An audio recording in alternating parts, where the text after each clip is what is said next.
pessoal, tudo bom com vocês? Build Noturno na área, hoje, convidado especial aqui. Seja bem-vindo, Giovanni. Obrigado, valeu pelo convite. E aí, Brandão, tudo bom? Tudo bem, e você? Então tá bom. Já faz tempo, né? Faz tempo, você tá meio devagar, mais né? de um mês aí, a gente não tá... Andou viajando muito, ou não? Uma viajada aí. Uma viajada, mas na maionese ou não? Viajada mesmo, passeio. Passeio, tal.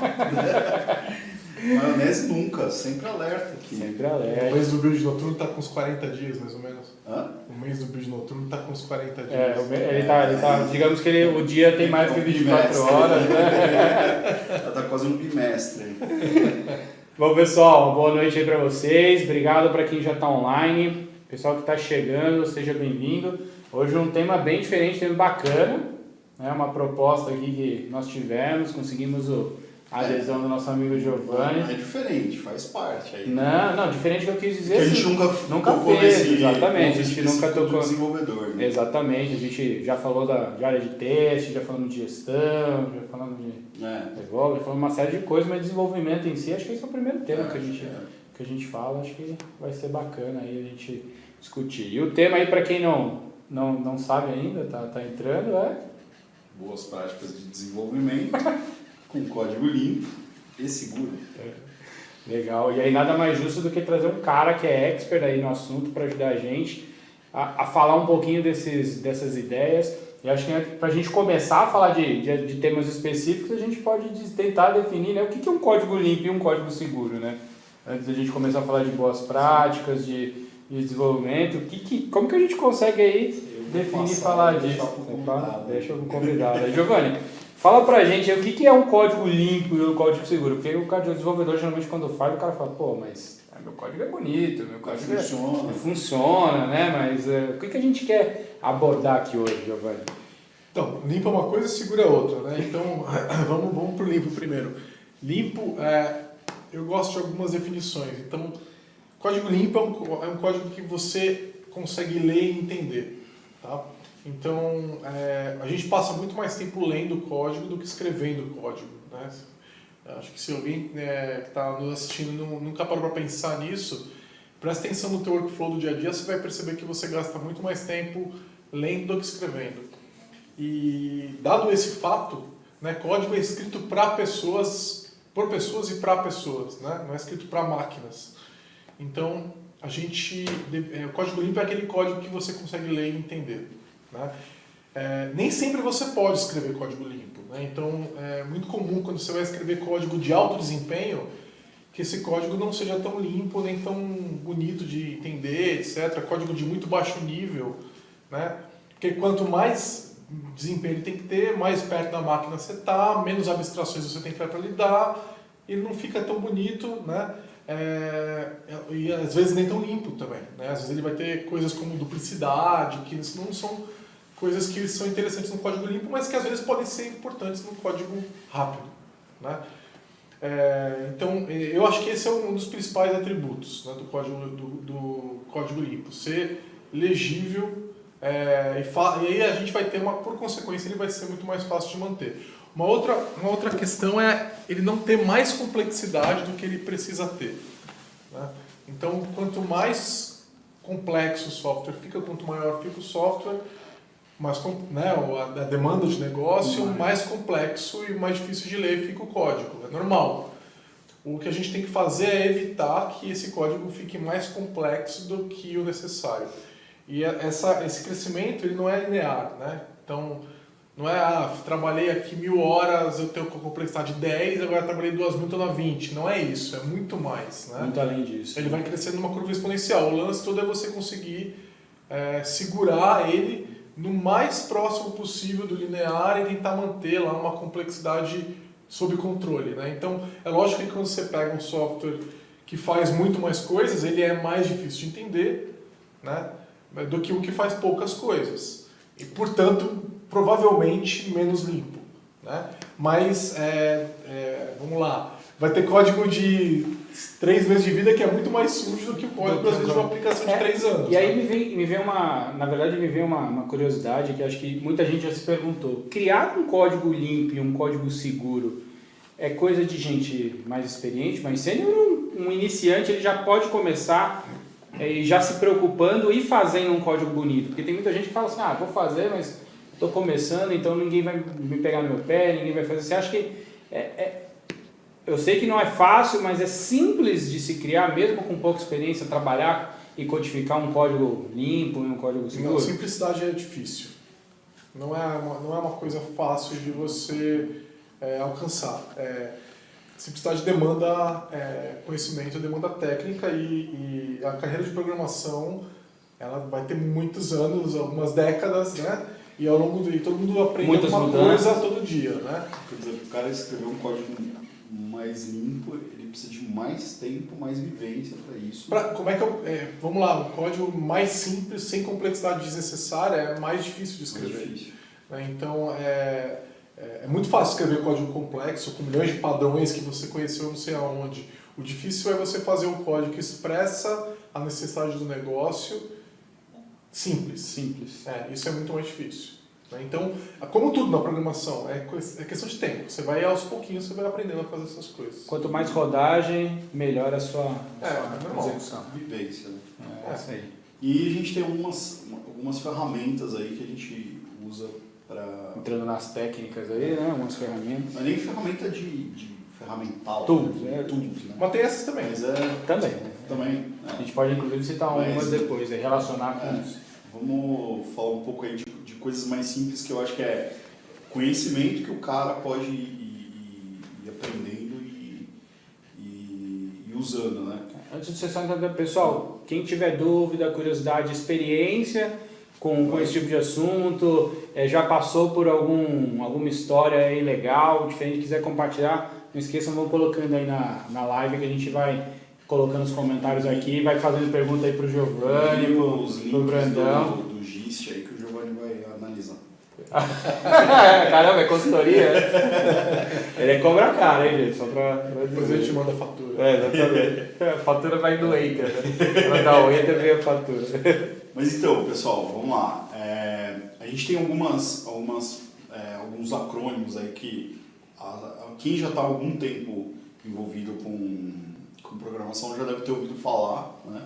Que é Dry, Agni, Solid e por aí vai. E aí eu quero que o Giovanni comece a falar um pouco aí disso aí, como é que você usa no dia a dia isso. Você sempre fica lembrando, fala, aqui, tá quebrando o Agni aí.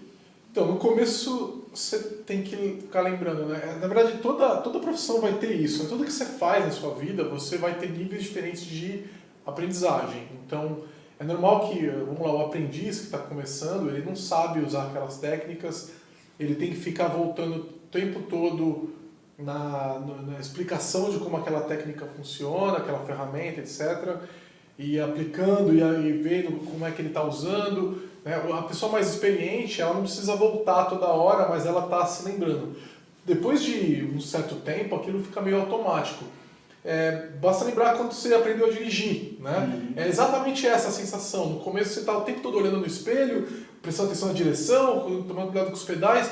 Depois de um tempo você já não se preocupa tanto. Depois de muitos anos você faz aquilo e já faz. É tão natural que a gente acaba batendo o carro às vezes, né?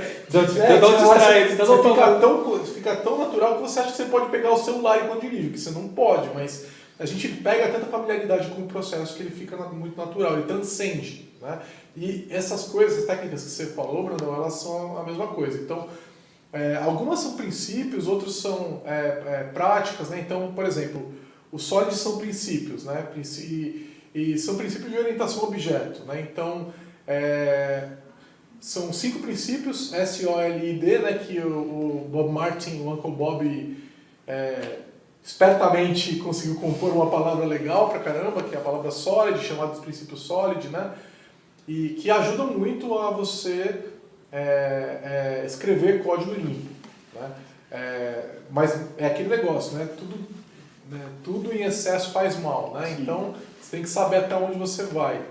Então, por exemplo, um do que eu gosto muito, que é o princípio da responsabilidade única, que é o S, né? Do Single Responsibility Principle, que diz que uma classe deve ter só um motivo para mudar, né? Então, isso significa que aquela classe só tem uma responsabilidade, né? E aí você pode levar isso até para um método também, e aí o método só vai ter um motivo para mudar. Então, o que isso quer dizer? Isso quer dizer que uma classe tua, ela não vai fazer duas coisas, ela não vai ter duas preocupações diferentes. Nunca vai ser uma classe Deus.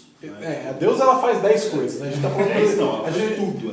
A gente está falando de não ter nem duas, de ter só uma. Serve até o café. Então, assim, por exemplo, uma classe que pode mudar quando você muda a sua estratégia de acesso a dados, ela muda, ou quando uma regra de negócio muda. Então, você está se preocupando na mesma classe com acesso a dados e com regra de negócio. Essa classe, ela está desrespeitando o princípio da responsabilidade única. Então, o que você vai fazer? Você vai separar isso em classes diferentes. A gente está falando de classe, mas são princípios de orientação a objeto, mas podem ser aplicados, por exemplo, no funcional. Quando você fala que uma função ela deve fazer uma coisa só também, então se aplica até para quando a gente fala além da orientação a objeto, né? E os outros 4 também vão na direção de te ajudar a criar um código mais limpo, né? Então, aos pouquinhos você vai aprendendo a utilizar esses 5 princípios e vai deixando o teu código melhor. Mas aí, mais uma vez, né? Eu nunca posso tirar umas 2 mãos da direção, mas às vezes eu preciso trocar de marcha, mas às vezes eu preciso cair o meu óculos, eu preciso ser capaz de pegar o meu óculos que caiu, e aí eu não posso tirar a mão da direção e bater o carro. Então, você tem horas que você quebra esses princípios. E aí essas coisas, elas vão aparecendo com o tempo, você vai adquirindo esse conhecimento com o tempo. Assim como a própria aplicação do princípio, né? Então, até onde eu aplico, a que horas que eu paro, como eu aplico. Então, isso você vai ganhando cicatriz ao longo da vida e aprendendo a utilizar. Mas né? eu acho que quando tem essa discussão, né, que alguém fala assim, não, mas aí eu quero quebrar o negócio que eu posso e tal, é sempre um cara que ainda nem conseguiu atingir vamos dizer, a senioridade nisso. Não conhece tão bem o... Então, assim, o cara fala assim, beleza, eu usei isso ontem, mas hoje eu acho que não se aplica e quebra. Então, eu acho que não é assim, você tem que conhecer muito bem e ter uma responsabilidade muito grande, quero quebrar por causa disso, não ter outra solução, ok. Mas eu concordo. você tem que ser muito bom para fazer isso, né? Então, segure ao máximo quando for tomar essa decisão. Você tem que saber aplicar a técnica bem antes de falar em exceções para a técnica, né? Então, eu lembro quando eu estava aprendendo a tocar guitarra, que tinha lá a escala pentatônica e o meu professor falou, você vai ficar na escala. Só que aí um dia ele me falou assim, agora você vai poder usar essa nota aqui que não está na escala, em algumas situações eu vou te mostrar algumas delas. Então em algumas situações você podia aplicar a exceção, só que não era toda hora. E não era uma coisa que você pode ensinar, são momentos que você vai ter que aprender a detectar quando eles aparecem, entendeu? Então é a mesma coisa, entendeu? Você tem que saber fazer isso. O problema todo é que isso demanda experiência. Então essa experiência... A gente tem um problema na nossa área, principalmente aqui no Brasil, muito mais do que na Europa ou nos Estados Unidos, que a gente ainda é uma área onde a maior parte das pessoas que estão trabalhando nela são muito jovens. Uhum. E não que você não possa ter pessoas jovens muito sêniores, você pode, mas elas normalmente são fora da curva. A maioria das pessoas, elas progridem mais ou menos numa taxa parecida.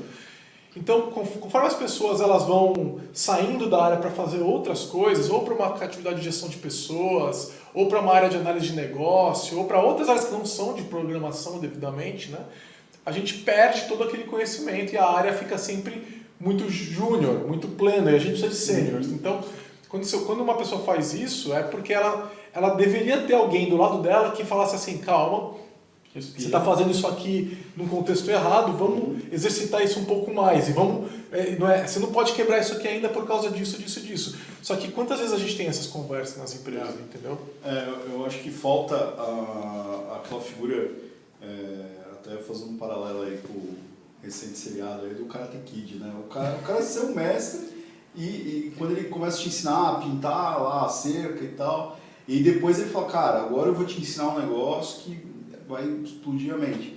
E esse cara, aqui no Brasil é bem difícil de você... Eu vejo difícil de encontrar e difícil do time respeitar. Às vezes, né? Às vezes é isso. Né? Às vezes você até tem um cara com isso, mas às vezes as pessoas não aceitam esse tipo de instrumentação. Não, eu sei o que eu estou fazendo. É que a palavra coach é muito ruim, né? Mas é tipo um mestre, né? Eu sou mestre. É um mentor.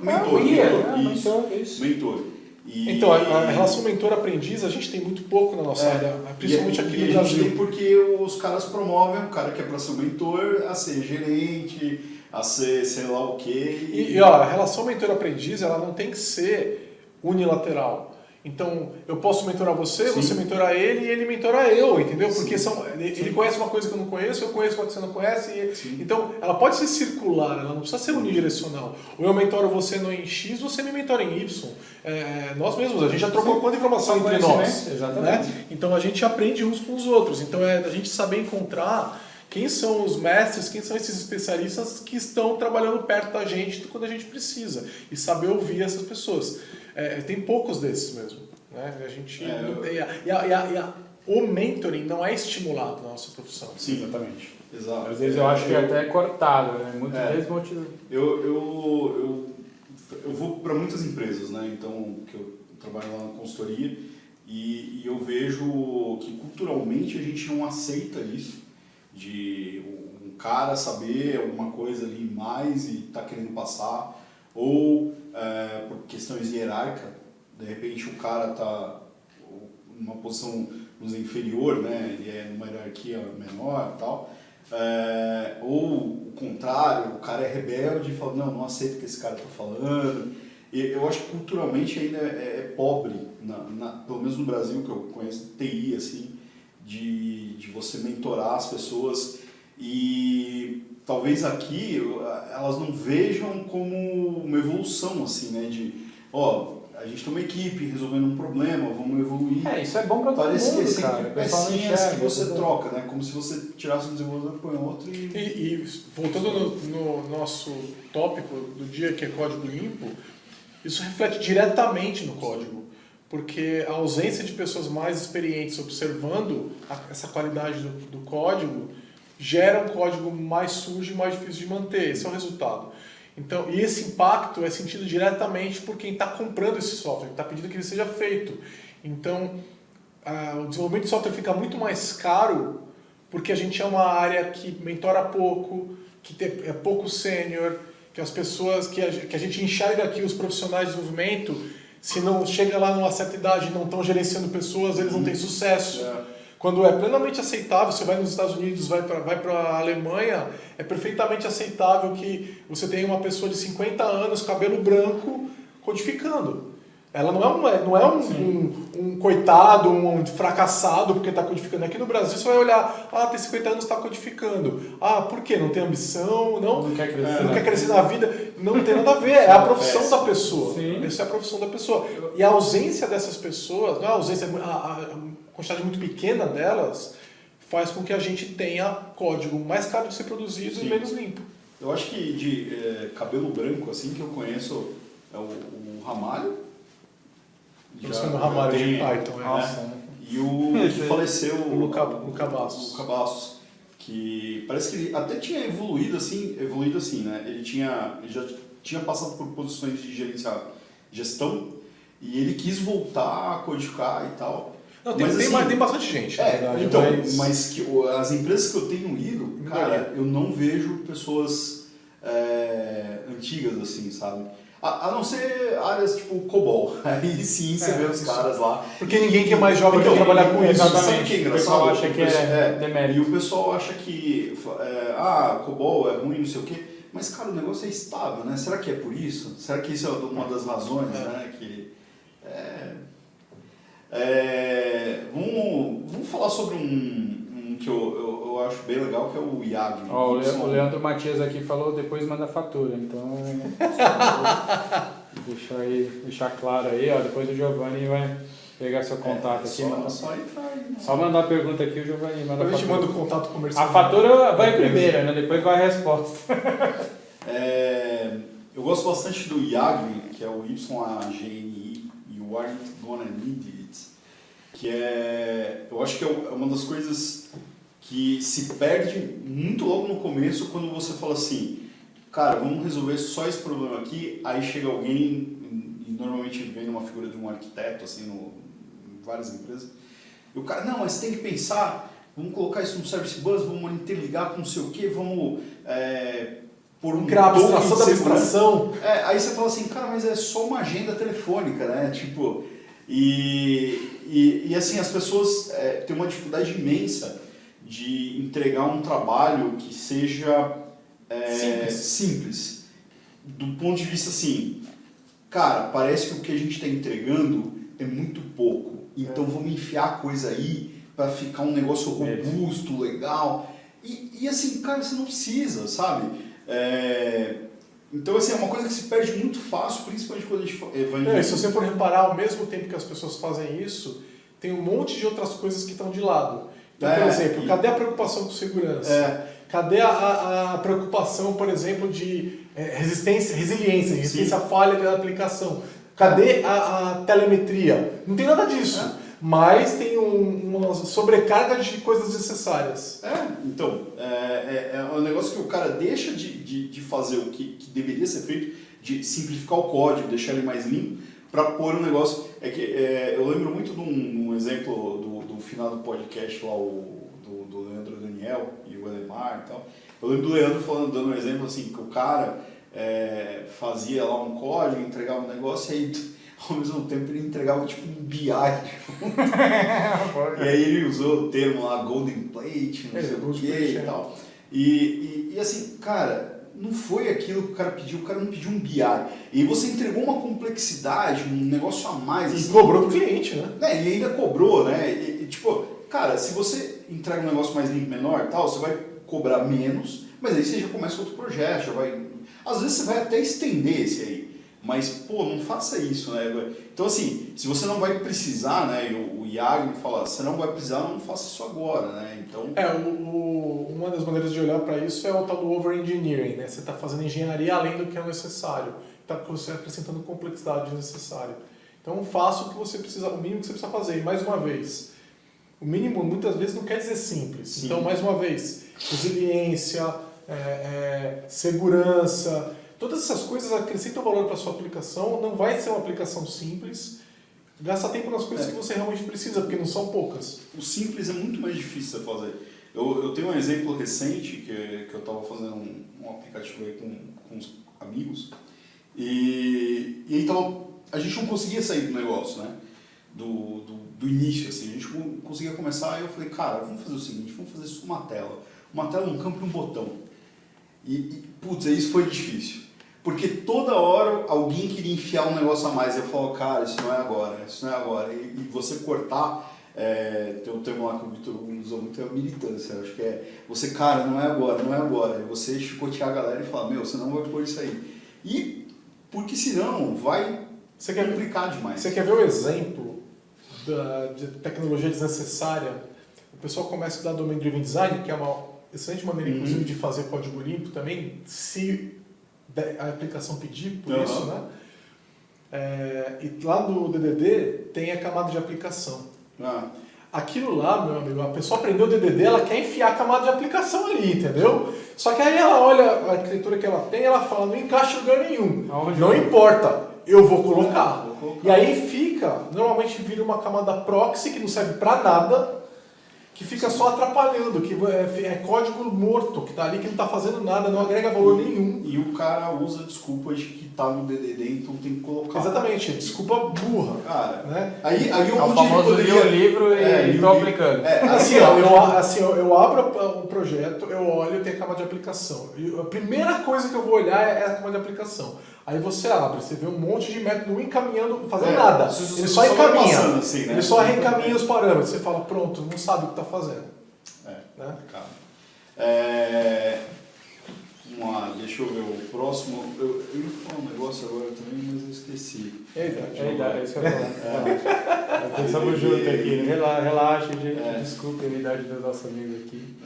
Ele está viajando. Mas beleza, depois eu lembro. Você vai falar do Dry? Vamos falar do Dry. Vamos falar do Dry, depois eu lembro isso aí. Que é o não se repita, don't repeat. Não se reprima. Esse é anos 80. Essa é outra coisa, não se repita, don't repeat yourself. Que é não faça coisas que já estão feitas, né? Então cria abstrações, etc. Né? Então, por exemplo, não crie o seu próprio hash. Não, isso aí é outro princípio. Esse é o not invented here. Tá. Entendeu? Esse é um outro princípio interessante também, que isso é muito de empresas, tem às vezes, e tem pessoas que têm também. Que é assim, não, vamos aqui fazer a nossa autenticação. Não, mas então eu vou ter que implementar a minha segurança. Vou fazer um algoritmo de criptografia. Eu sou especialista nisso. Não faça esse algoritmo de criptografia. Não, mas aqui eu vou fazer a minha própria sessão. Eu não vou usar a sessão do ASP.NET, ou a do Ruby, não, vou usar a minha sessão. Que vai ser... Não, porque assim, você tem um time de milhões de dólares na Microsoft, você tem contribuições de milhões de dólares no Rails, mas a sua sessão vai ser melhor. E o cara só faz isso. Ele pensa, ele vive, né, respira, e aí você fala assim, não, aqui em 5 minutos eu posso resolver esse problema. Eu vou implementar uma sessão melhor. Vou fazer isso melhor. De repente o cara é um gênio, né? Assim, não duvido que o cara seja bom, né? Eu acho que assim, em 1 bilhão de vezes isso não vai... Isso acontece, nas outras 999 milhões não, né? Só gera mais custo e mais trabalho. Isso é bem ruim. O Don't Repeat Yourself é mais assim, você encontra padrões que são muito comuns no seu código e aquilo continua se repetindo várias vezes, você fala, pô, eu consigo abstrair essa ideia, esse conceito e levar ela para que ela seja reutilizada, né? Então pensar num refactor. O Uncle Bob fala muito sobre isso também, que é encapsula. Na verdade, não sei se é o Uncle Bob ou se é o Evans lá do Domain Design. Agora já passa. É que faz tanto tempo já que eu leio essas coisas, que encapsule o que não vai mudar, entendeu? Cria uma abstração sólida sobre o que não vai mudar, e o que vai mudar você deixa em volta, e você, né? Então, se aquela coisa que você está repetindo em vários lugares diferentes, se você conseguir encontrar um conceito, né, que reúna aquilo, acho que você pode abstrair e parar de se repetir. Está muito ligado à componentização, não? Tá, encapsulamento, orientação a objeto em geral, mas não é só orientação a objeto, né, porque numa programação funcional você vai fazer a mesma coisa com funções. Não, sim. Mas componentização que eu quero dizer é assim, se você dentro da empresa, por exemplo, parte de autenticação, né? Cada um vai implementando a sua. Pô, cara, componentiza isso, né? Se cada um vai colocando o acesso ao banco de dados. É que eu estou falando exemplos assim que você não deveria fazer, né? Mas assim, qualquer outra coisa que você tenha na empresa lá, que está distribuída em vários sistemas e as equipes não se conversam, esse que é o problema. Cara, vai conhecer o que a outra equipe está fazendo, de repente ela resolveu o problema melhor que você, e aí você componentiza isso, joga o seu no lixo e deixa lá um componente, né? E se aplica até em outra... O Repeat Yourself é um princípio muito amplo, né? Então, você vai encontrar maneiras de não se repetir em várias frentes do desenvolvimento de software, e a ideia é ficar atento e tomar cuidado para não tentar abstrair infinitamente, porque você nunca para. Você pode abstrair infinitamente. Então, você vai ter que achar um ponto onde você fala, bom, aqui tá bom. Além disso, vai ficar tão complexo que não agrega mais valor. Eu fui uma vez era um laboratório lá da Nokia ou Samsung, não lembro, que os caras tinham desenvolvido um sistema operacional para um tablet, alguma coisa assim que era na época. E aí diz que o SEO era bem legal, né? Só que os caras pegaram lá o livro lá da Gangue dos Quatro, lá, como é que chama lá o... Patterns of Design Patterns. Aí eles pegaram os Design Patterns e tipo, falaram assim, nós vamos implementar os Design Patterns, não o contrário, né? E aí fala assim, quando você tipo, ia chamar um arquivo lá, né? Ia pegar um arquivo, você dava um request, o negócio ia lá, voltava. Era o pattern implementado, assim, e era muito ruim, sabe? E aí ficava nessa, assim. Então, quer dizer, o sistema operacional até era legal, mas o cara levou a exaustão aquilo lá, né? Então, aí é aquele momento de você parar e pensar, né? Cara, será que eu precisava realmente... Esse também tem a ver com o Over-Engineer e o Yagni. Eu tenho um nome que eu gosto em português para isso, que é paternity. Paternity. Que é a hora que a pessoa ela aprende um padrão, ela e ela acha que é tão legal aquele padrão que ela nunca tinha pensado naquilo, e ela fala assim, eu preciso achar um problema para essa solução. brinquedo de Natal, cara. Você quer usar. É o E famoso aí todo livro software que a do- pessoa faz tem aquele Tem padrão, aquele cara. bagulho ali. Você fala, pô, isso O cara aqui vai não fazer o tá- hello hoje, ele tem que fazer o hello hoje. Não, você Tá percebe, distorcendo. a hora que a pessoa aprendeu DDD, que ela leu o livro do Gang of Four, você percebe que ela leu. Sim. Porque tá em tudo que ela faz, cara. Você fala, cara, não tá ajudando. Respira. Vamos com calma. Inclusive você tocou no DDD, o Leandro aí tá perguntando. DDD é uma solução para tudo? Não. Não. Não. Não Nada é uma não tem solução nada pra é tudo. uma solução para tudo. É aquela ideia de boas práticas. Não, aqui a gente usa boas práticas. Não existe boas práticas. Mas tipo, Existe boas práticas pra quem, né? Exatamente, existe boas práticas dentro de um contexto. Então, de repente, dentro de um contexto o DDD é legal, em outro contexto ele é terrível. Sim. Então, nada é solução para tudo. Não, eu tenho, ultimamente tá na moda lá, e a gente fala aqui muito de DevOps, né? Aí tá na moda o Squad.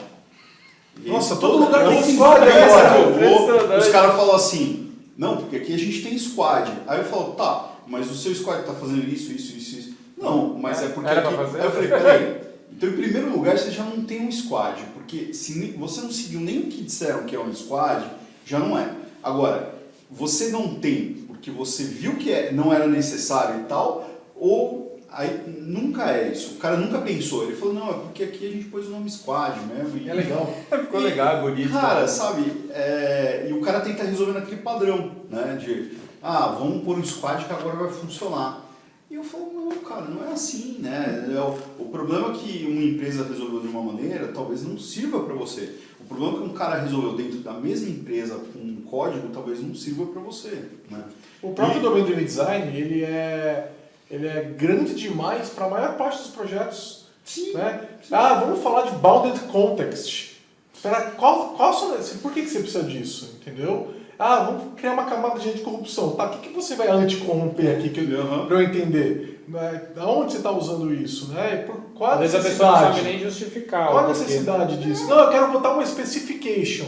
Por que você quer botar uma specification? Qual a necessidade? Então, assim... É só você perguntar por quê. Aí você já vê quem que... Você pergunta... A palavra que mata qualquer É, um, né, mata- cara? Mas eu por sempre quê? falo, qual é a necessidade, né? Eu não estou falando que o porque- DDD não é legal, eu estou falando que você tem que saber a hora de usar. Sim. E assim, o DDD é basicamente uma compilação de ideias que já existiam antes do DDD. O Eric Evans inventou as práticas que estão ali. Né? Então, de repente você pode usar o padrão repositório, você pode usar a camada de aplicação, sem usar o resto do DDD, você vai escolher o que você quer usar e ver o que faz sentido no teu Não, cenário. ele já vem trazer tretas de outros lugares pra cá, não deixa. relaxa, Negócio de repositório seja não é nada. aqui. Não, mas aqui só ia poder falar de repositório se o Quaiato Então, a gente vai Se chamar o Quaiato Quaiato não tá, num... então a gente Vamos vai pra falar de próxima. repositório. Já Só pra convido campanha. Não vem fala de com a- padrão repositório sem o Quaiato. Se você quer que o Quaiato venha, mande um tweet para @vquaiato. Bom, mais uma perguntinha aqui. mais uma. Marcos Miguel, qual é a sugestão de vocês para quem precisa exercitar esses padrões de forma a aprofundar o conhecimento sem fazer projetos reais de cobaias? Entenderam? Open source. Trabalhar com open source é muito legal. Aqui open source são projetos reais, né? Mas o legal do open source é que você pode entrar num projeto que já está andando e aprender como que aquele projeto se organiza e aprender os padrões que estão naquele projeto. Mas é que tá, eu acho que o projeto real é sempre um bom lugar para você aplicar. Só que assim... Acho cara, um mentor. Acho um mentor. Acho um mentor. E não vá fazer isso na véspera da entrega, sabe? É tipo assim, você tem um projeto de um Planeja. ano, chega em dezembro, aí o cara fala, não, acho que a gente podia matar tudo e escrever em DDD. Não, cara, aí não. Então pega só um pedacinho, dá uma mexida. Outra ideia é você fazer provas de conceito. Então, Provas de você conceito. tá com um problema para resolver e você pensa, de repente eu poderia usar um visitor aqui. Legal, será que vai ficar bom? Não sei, cara, pega algumas horas, um dia, 2 que seja, implementa com visitor, daí pega e implementa sem visitor, ou com outro padrão qualquer que resolva o problema que você tem ali. E compara. Sim. Compara, ficou melhor ou ficou pior? Aqui de repente você faz do visitor e agora você tem muito mais complexidade, então não valeu a pena. Sim. Ou você implementou e ele resolveu a tua vida, então valeu a pena. Então você pode experimentar o padrão e ver se ele ficou bom. E aí o importante é o seguinte, será que você implementou certo? Então aí, mais uma vez, chama uma pessoa que seja mais experiente e fala assim, ó, eu estava querendo usar Visitor, até antes de fazer, estava querendo usar Visitor aqui. Você acha que se aplica? Ah, me explica mais sobre isso, a pessoa vai falar. Onde é que você quer usar? Como é que vai funcionar? Juntos, você, às vezes uma conversa de meia hora, você já sabe se vale a pena fazer aquela prova de conceito ou não. Entendeu? E uma coisa que é legal, assim, ó, em TI, no que a gente trabalha, é muito barato você experimentar. Né? Não é que nem na indústria automobilística que você... Ah, cara, será que esse airbag aqui vai funcionar? Ah, tem que construir um carro, bater ele, aí você joga tudo fora. Cara, na TI, você escreve um código, você builda ele, põe num ambiente que agora é virtualizado, tá em nuvem e tal, testa e boa. E é muito barato fazer isso.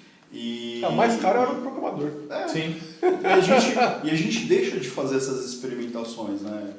É bobeira, né? Um comentário aqui do Milton, o próprio livro do Vernon faz uma tabela mostrando se realmente precisa de DDD no projeto ou não. E não, é isso Vale aí. o pessoal está falando aqui, Adriano, volta a marcar o futebol. Aproveitando então que tem bastante gente online, né? O problema de marcar o futebol é que cara de TI parece que não joga bola, cara. Então quem quiser jogar bola também... Então, é os caras que estão com paternite e fica aí perdendo tempo na vida. Então, assim, dá pra jogar bola. Assim que a gente tiver gente para jogar bola, por favor, avisem que a gente vai realmente, com certeza, voltar a jogar futebol. Se for marcar um pente, vocês me chamam. Paintball, vamos marcar um paintball também. Então, por favor, quem quiser jogar bola, jogar paintball, já é pra extravasar mesmo. coloquem nos comentários, vamos montar um clube dos nerds aí, vamos jogar paintball então. O Nelson me chama pra jogar Gears of War, cara. Você não se suja e tal, Não conforto corre. É isso. Mostrar umas fotos do Garcia depois de você jogando paintball, você vai ver só, você vai até se assustar. Bom, vamos falar sobre a segunda parte aí. A gente falou bastante aí sobre código limpo, várias técnicas aí. Falar um pouco da parte de segurança, né? Porque a gente escreve código e a gente fala assim, segurança é um time lá que vai cuidar, é uns caras lá que vão... Cara, assim, se você está entregando um negócio e alguém fizer um SQL injection lá, a culpa é sua, é do desenvolvedor, né? Então, o desenvolvedor tem que ir atrás de segurança, né?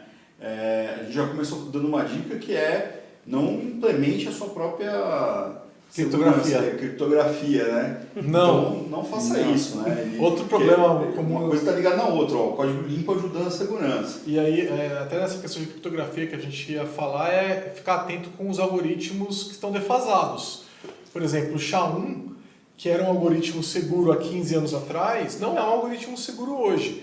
E aí você vai olhar, por exemplo, vários frameworks usavam o SHA-1 como padrão de hash para senha. Há 15 anos atrás, o Git usava SHA-1, por exemplo, ainda até algumas versões atrás ainda usava, e o SHA-1 tem um monte de problema. Então, hoje você pega um banco de dados de uma aplicação ASP.NET de 2005, que estava lá usando membership com SHA-1, você baixa aquilo para tua máquina com brute force em algumas horas, e assim, tipo 2, 3 horas, você quebra dezenas de milhares de senhas, entendeu? Porque o poder computacional de hoje ele está maior, ainda mais com nuvem. De repente você bota esse negócio para rodar na nuvem, para de minerar Bitcoin ali. Não é nem horas, né? Então, o SHA-1 é um algoritmo que está desatualizado. Então, aí os algoritmos mais modernos, né, tipo o que o Bcrypt usa, etc., são algoritmos que são preparados para serem lentos. Então, para validar uma senha, ele é rápido, ele é aceitável, mas para tentar fazer brute force, ele é absurdamente lento. Você não consegue fazer brute force. Então você tem que saber escolher essas coisas, saber escolher o algoritmo. E escolher um algoritmo que vai durar por um tempo razoável. E um tempo razoável pode mudar porque a gente está quase resolvendo o problema da computação quântica e aí a gente vai ter que falar de criptografia pós-quântica. Já está em discussão isso daí, porque daí toda a criptografia para de fazer sentido, mas a atual, a clássica, né? Mas enquanto isso não acontece, existem algoritmos que são bastante seguros. Então, a pessoa tem que ficar atento quando está começando um projeto, se está usando bons padrões e ficar atento para os projetos que já existem, se eles estão usando algoritmos que são seguros. E vou já falar, algoritmos de projetos começados há 5, 10 anos atrás, esses projetos provavelmente têm um monte de problemas de segurança. Eu queria saber quem alguma vez na vida já fez teste de segurança da aplicação, né? Porque muitas vezes a gente também pega... Então, eu já falei para cliente assim, ó, esse banco aí... Você garante? Se alguém baixar, quebra todas as suas senhas. E não fizeram nada. Tá lá até hoje. Eu já peguei banco que nem criptografia tinha, né? Então, eu vou nem contar. Clear text mesmo. E são empresinhas grandes, viu? Toda vez que alguém, que você tá usando o serviço, que você pode clicar assim, esqueci minha senha, e eles te mandam a senha por e-mail, isso que eu ia falar. não use mais esse serviço.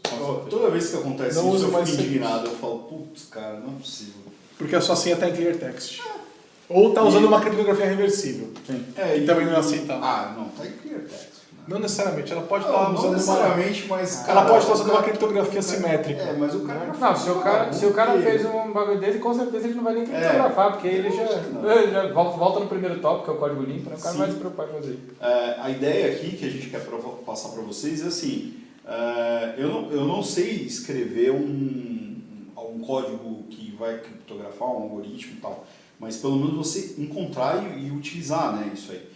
Então, assim, você não precisa ser expert de segurança, mas pelo menos conhecer, isso aqui, esse framework, esse algoritmo é ok, eu uso ele dessa forma. Ecossistemas mais coesos, tipo .NET, eles já vão trazer isso para você. Quando você vai falar de coisas, de ecossistemas que isso é mais montável, tipo quando você está em Node ou está em Java, que tem mais opções, você vai ter que pesquisar um pouquinho mais, mas em geral o pessoal vai estar recomendando, utilize tal coisa. Então, por exemplo, você vai usar Express, tem que fazer login ali, não sei o quê. Ele já vai falar, olha, utiliza o Bcrypt, você vai baixar tal módulo, ele vai funcionar de tal forma e tudo mais. Então, dificilmente você vai cair no erro, entendeu? Desde que você fique com os frameworks mais usados de mercado, que são mais testados também e tudo mais. Dificilmente você erra. E fica ligado também, né, no que está acontecendo e tal, né, que nem no outro dia falaram lá do Wi-Fi que derrubaram aquele WPA, né? E não sei se derrubaram, mas... Está derrubado até hoje. Então, assim, fica ligado nisso, né? Que começa por aí. Você não precisa ser expert, mas é bom você saber e conhecer, né? O básico é sempre interessante. Saber o caminho, pelo menos. E aí, quando a gente fala isso, é assim, o que a gente pode fazer na nossa aplicação para testar isso aí, né? Então, se você não escreve código SQL na mão, né, usa aí os frameworks disponíveis, provavelmente já está barrando SQL Injection, né? Mas não tem só isso, tem várias outras coisas, né? E aí eu... Até ia puxar aqui, existe um projeto chamado OWASP, OWASP, que é o Open Web Application Security Project, que eles falam muito de segurança e é um bruto de um recurso legal para você entender o que está acontecendo de problemas de segurança. E eles têm uma lista de top 10 que eles fazem com alguma frequência, eu não sei eu acho que é todo ano. Então, eles publicaram no ano passado e a número 1 é Injection. Então, eles nem especificaram qual Injection, então eu imagino que pode ser SQL Injection ou outros tipos, né? Então, e mais uma vez aqui, em sétimo lugar, Cross-Site Scripting. Nossa. Ainda a gente sofre de Cross-Site Scripting, cara. Então, assim, no momento de que a gente tem cores funcionando e tudo mais, ainda estamos tomando Cross-Site Scripting, entendeu? Isso não é aplicação caseira, assim, é aplicação de grandes empresas que tem essas vulnerabilidades. Tanto que, por exemplo, agora que surgiu lá aquele suporte para containers no Firefox, né? Então, aquilo é muito legal. Então, por exemplo, eu vou abrir meu banco, ele abre o banco num container isolado. Isso quer dizer que mesmo se alguém tentar fazer cross-site scripting, não chega naquela aba, né? Por quê? Porque eu não confio nos bancos, cara. Sim. Eu acho que deve... Os principais vírus estão ali dentro. Deve ter um cross-site scripting ali habilitado que, de repente, até para quem não sabe o que é. É assim, você está com uma sessão aberta num site. Então, por exemplo, vamos dizer que o Gmail tivesse uma vulnerabilidade de XSS. Então está lá aberto, você está logado no Gmail e aí você acessa uma outra aplicação qualquer maliciosa, está infectada por um vírus, alguma coisa assim, que o servidor está infectado, então o que acontece? Ela carrega e aí ela faz um post para o Gmail, né? Ou ela faz um get para o Gmail, que é uma outra besteira gigantesca, né? Mas, por exemplo, ela tenta roubar, ela faz um get no Gmail fazendo uma pergunta qualquer de dado pessoal seu. E aí, como você está logado, o Gmail vai lá e entrega. Né? Se ele tivesse essa vulnerabilidade. Então, isso é problemático. Imagina se é seu banco que tem esse problema. Então, de repente, você faz um get e chega lá o saldo da tua conta corrente. Isso é extremamente problemático. Né? Então, e ainda em 2017, a gente não tem esse problema. É um dos maiores problemas. Banco... assim, sendo bem sincero, eu nunca ouvi falar de banco com problema de XSS, mas, assim, nos últimos 10 anos, vai. No começo do Internet Bank devia rolar pra caramba. Se rola. Acessar banco hoje ainda é um parto, né? E pra mim, banco é assim, ele só impede você de usar, o dono da conta de usar. Agora, os caras pra roubar acham tudo quanto é vulnerabilidade, cara. Sim. Agora, se eu quero mexer no meu dinheiro, eu não consigo. É impressionante. Você quer pegar, quer sacar meu dinheiro, Você tem que dar a senha, digital, o token, o do olho. Bateria na madeira. Agora, quando os caras aí, eles acham vulnerabilidade que não queijo suíço aí, né?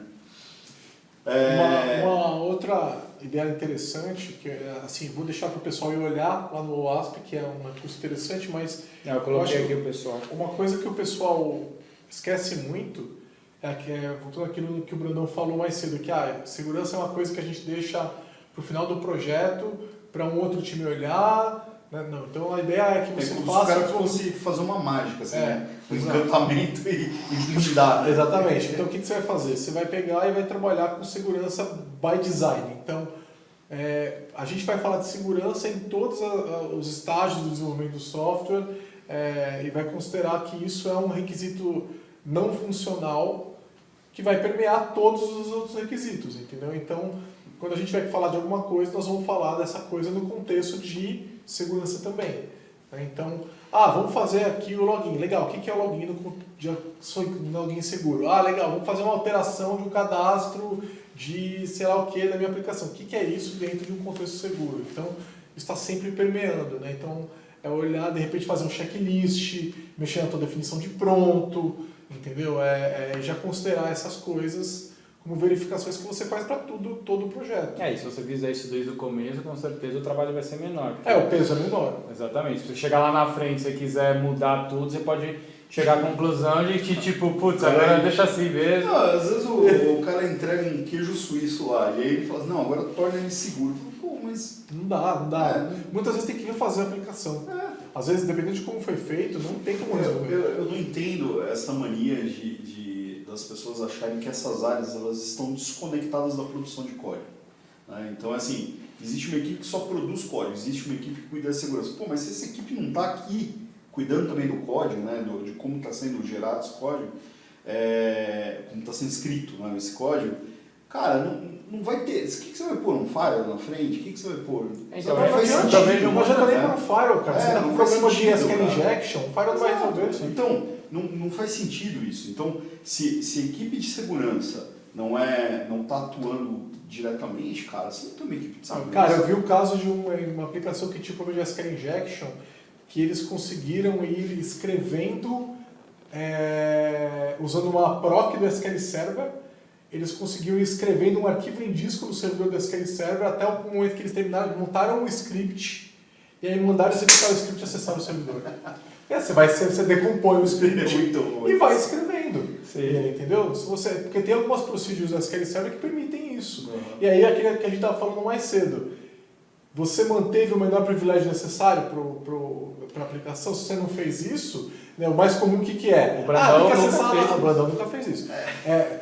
O cara vai lá, a pessoa vai lá e fala assim, DBO, ele é a owner do banco, vai lá, faz o que quer fazer. É o que a gente falou lá do least privilege, né? Least privilege.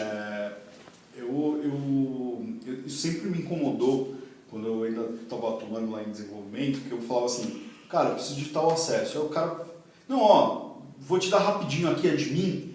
Não, cara, você me dá o menor, possível. Aqui meu cartão de crédito e minha senha.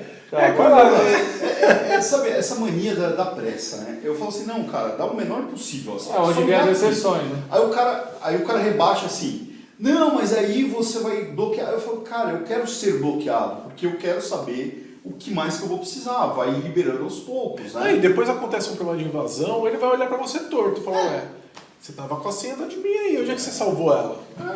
Né? Num post-it colei no monitor. Salvei no Google Drive. Cara, infelizmente, acho que na plataforma que a gente trabalha na Microsoft, ela durante muito tempo, né, foi muito ruim e te leva um pouco a isso, né? Ela era muito aberta ou, por exemplo, eu curto pra caramba esse negócio do sudo lá no Linux, tal, que ele já te restringe, né? Não, agora tem isso no Windows também. Agora, sim, mas dentro do Windows, Vista.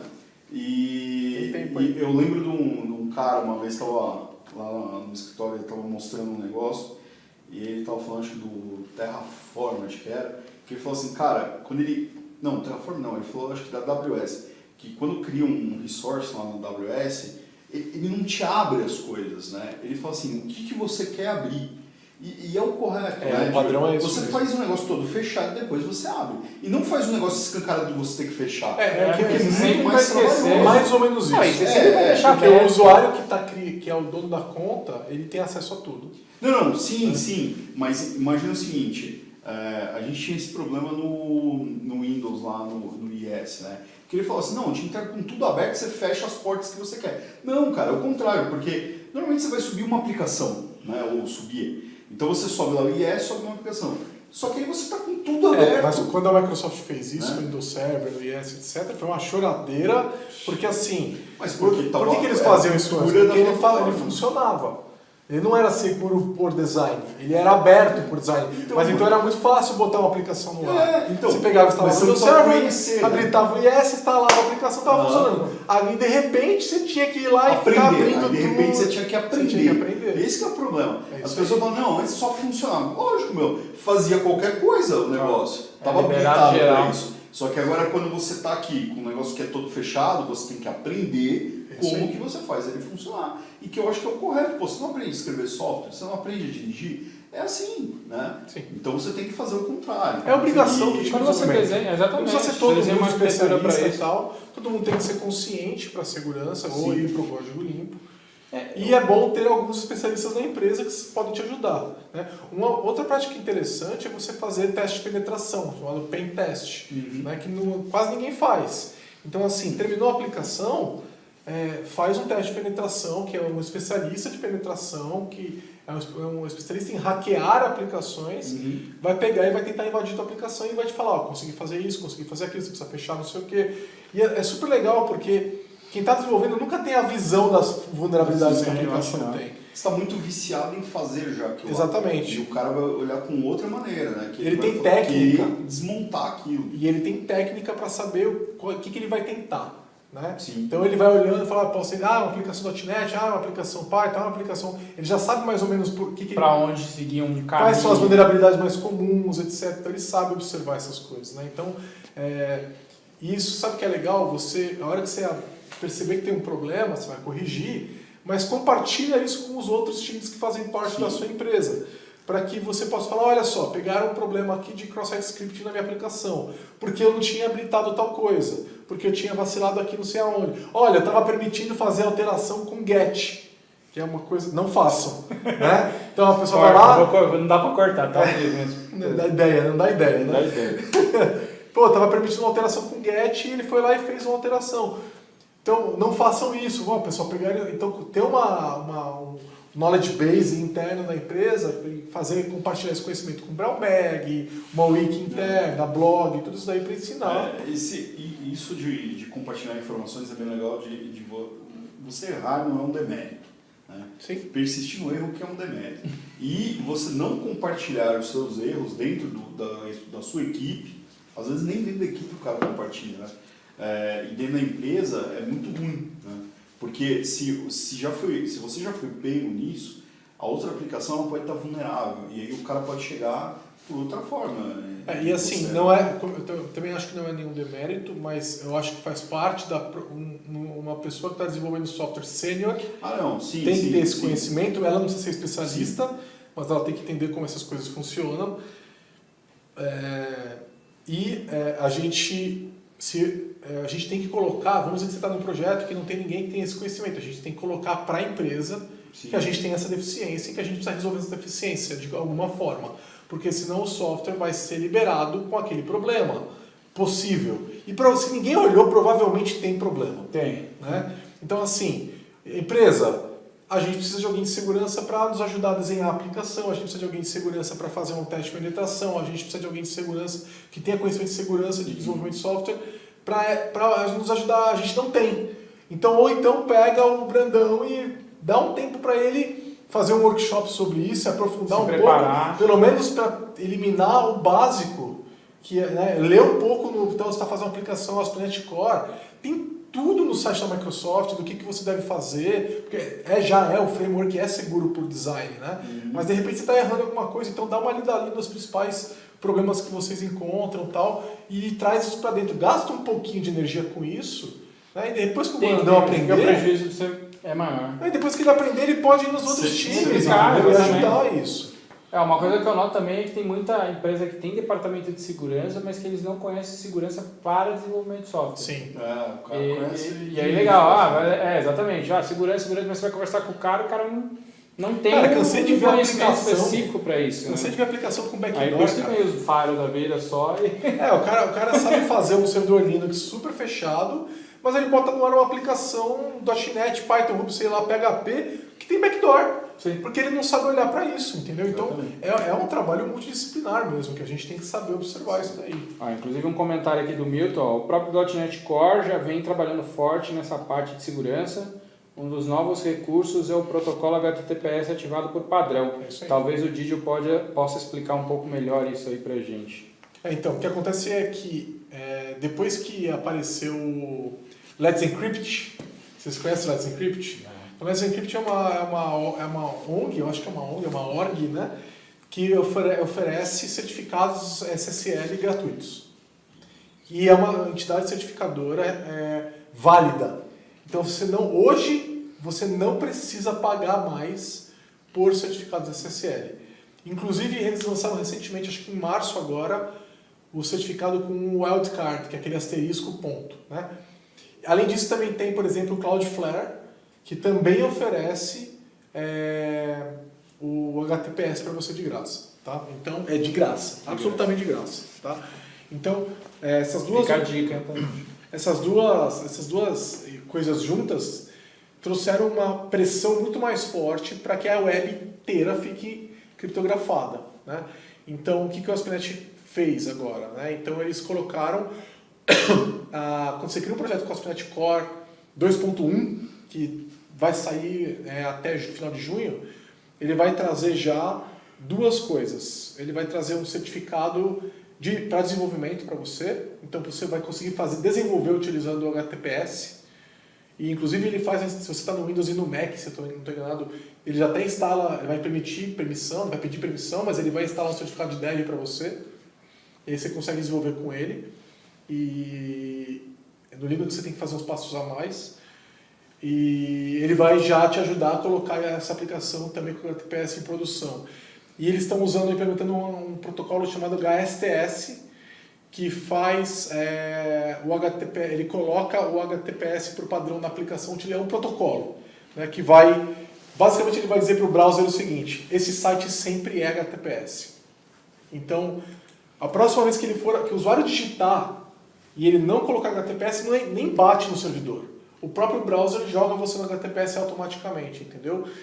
Então, e por que isso está acontecendo? Porque nesse momento, se você não tem HTTPS, o teu site é mais mal ranqueado por Google, Bing, etc.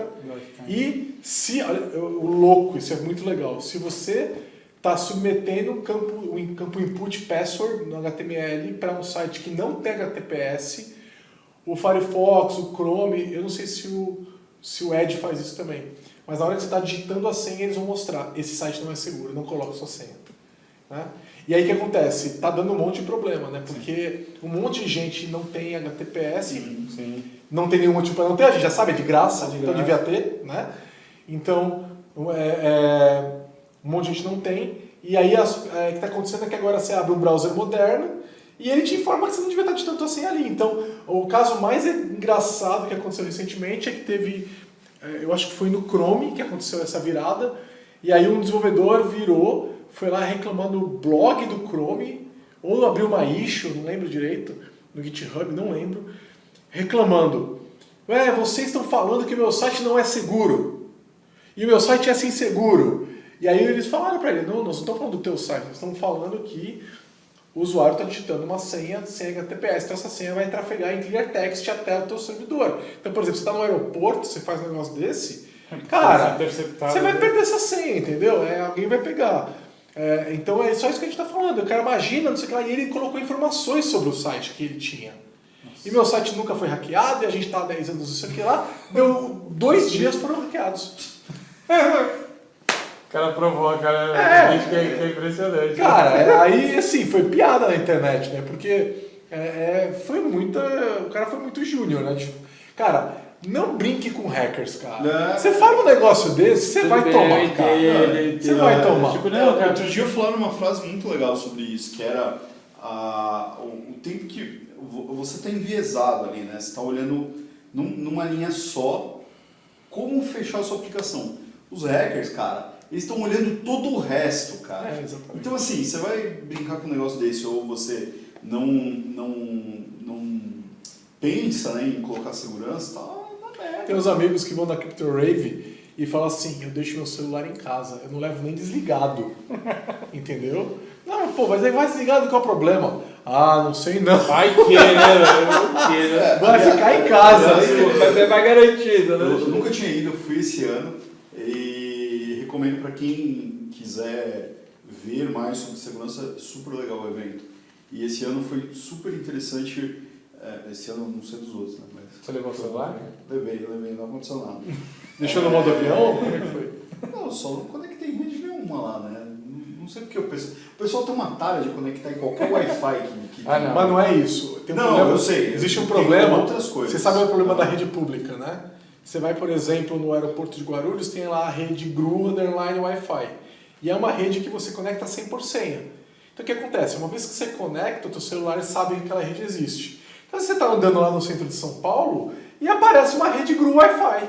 E aí, cara, o teu celular vai conectar nela. Entendeu? Uma vez que ele conectou nela, teus dados estão passando por aquela rede. Então, mas eu já não faço isso. Assim, isso já é uma coisa que eu não faço eu não sei, você chega em... Então você vai na Crypto Rave e vai ter umas 10 redes com Wi-Fi ali. O cara chega na sua casa hoje e fala assim, não, você tem Wi-Fi aqui? Eu vou começar a sacanear os caras que vão na minha casa e pedem lá. Mas por quê? Cara, porque não mas precisa, todo lugar que você coração, precisa conectar cara. no Wi-Fi. Isso assim, não, mas você pode criar uma também. rota, hoje os roteadores todos, você pode criar uma rota que passa sem passar pela tua rede. Não, tá, isso na minha casa, mas assim, hoje as pessoas vão, tipo, almoçar no McDonald's e querem conectar no Wi-Fi. Né? Então, quer dizer, você mas já se o Wi-Fi tá tem pedindo, senha, né? Não, eu sei problemático. Mas, cara, você já está pedindo sair conectando por aí. Não faça isso. Acho que é só se, em último caso, só em emergência. Mas o que eu ia falar é assim, né? O Crypto Rave é um lugar legal para você ter essas discussões de segurança e tal. É isso, o problema é que você vai sair de lá paranoico. Você vai sair de lá falando... Não, mas não quebra a vibe das pessoas que não conhecem. Deixa elas irem. Olha o spoiler, Só para vocês ficarem ligados, esse ano eu vi uma palestra de um cara, que acho que é um cara conhecido, que toda vez que tem eleição, o cara aparece aí no jornal, criticando lá a urna eletrônica, né? E aí o modo como eles fizeram testes lá e tal, cara, foi sensacional a palestra dele.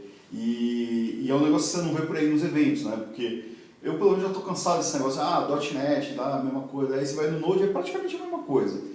Programação ver uns negócios diferentes, assim, é legal. E a Crypto Rave é gratuita. É gratuita. E rola todo ano, só que acabou de acontecer, né? Então, pra quem tá ouvindo agora, agora, só em 2019. Mas tem o RootSec no fim do ano aqui em São Paulo. O RootSec é legal também. Bom, pessoal, pra gente encerrar, né? Recomendações, dicas para quem está começando. Acabamos de dar uma aí, ó. Vá na Crypto Rave. Com o celular desligado. Ou o ASP.